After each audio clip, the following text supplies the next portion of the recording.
beleza. Tamo junto, né? Tamo junto. Tava aqui pensando comigo aqui, tava me lembrando, né, de um professor que tive na Faculdade Teológica. Não há necessidade de falar o nome dele, mas ele tinha o hábito de entrar em sala de aula. Não éramos muito alunos, né? Não éramos muito alunos, porque fazer o trabalho de Deus é muito difícil, né? Os homens querem, assim, cursos, né, que dão muito retorno, a medicina, a engenharia, a contabilidade, né? O homem quer quer os recursos, né? E aquele homem que é chamado por Deus, ele tem que estar disposto, né, a fazer uma troca, né? Jesus disse que aquele que quiser vir após mim tem que negar a si mesmo, tomar a sua cruz e segui-lo.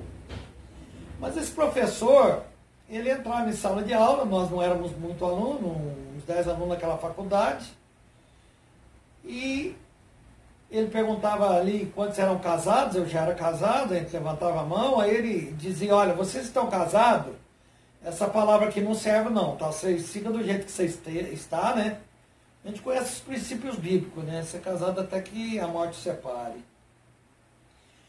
E aí ele pegava para os solteiros, ele desenhava uma bola bem pequenininha no quadro, e ele desenhava um círculo bem grande no quadro, na lousa. E aí ele dizia: ó, quem tem cabeça grande não deve casar com quem tem cabeça pequena. Quem tem cabeça pequena não deve casar com quem tem cabeça grande. Aquilo me fazia pensar em muitas coisas. Porque o apóstolo São Paulo, escrevendo aos Coríntios, ele diz que ele fala do jugo desigual, né? Ele fala da luz com as trevas, ele fala de pontos assim, de pontos longe, né? Do jugo desigual. Porque o casamento é uma coisa assim, muito permanente, né? A gente fica muito tempo casado.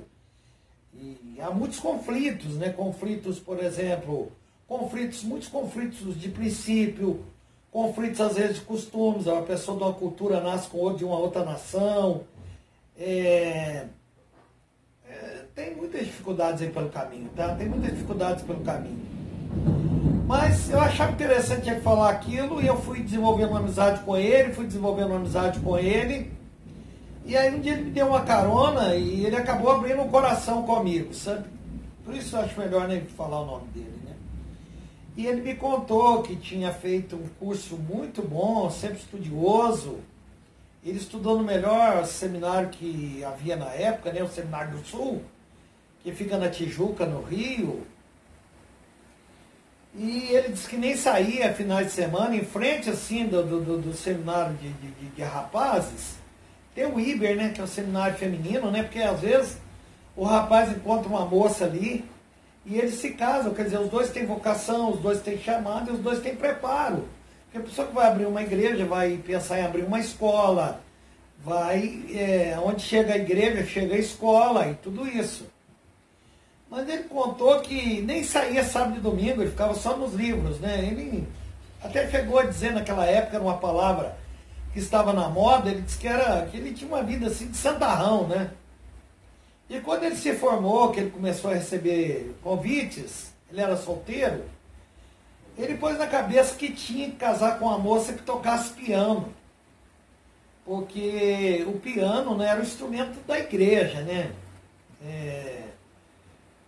O piano é um instrumento muito chique, muito nobre, né? O estudante de piano estuda duas claves, né? A clave de sol e a clave de fá. Está tocando na mão direita a clave de sol, está tocando na mão esquerda a clave de fá.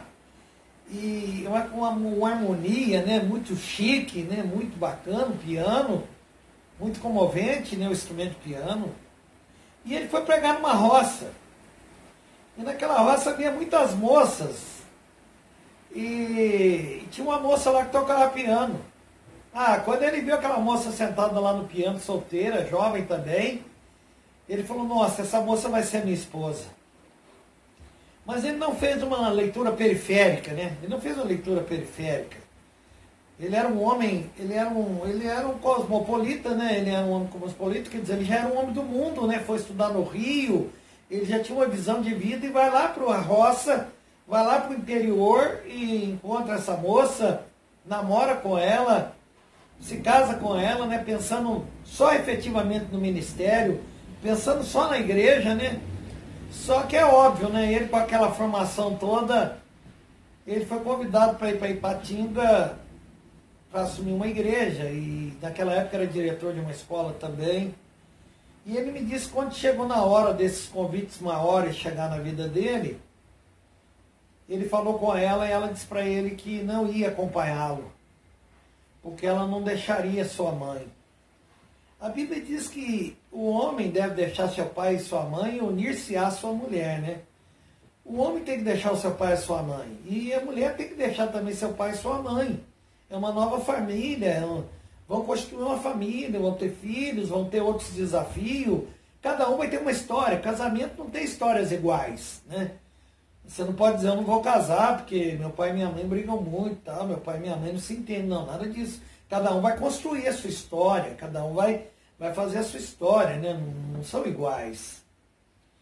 E ele me disse que estava sofrendo muito com aquilo, já fazia tempo que aquilo estava acontecendo. E ele não sabia explicar se Deus tinha ficado magoado com aquilo, dela não acompanhá-lo. E ela, inclusive, estava doente, quer dizer, ele estava sem uma vida sentimental, assim, ele estava sem complemento no amor, né?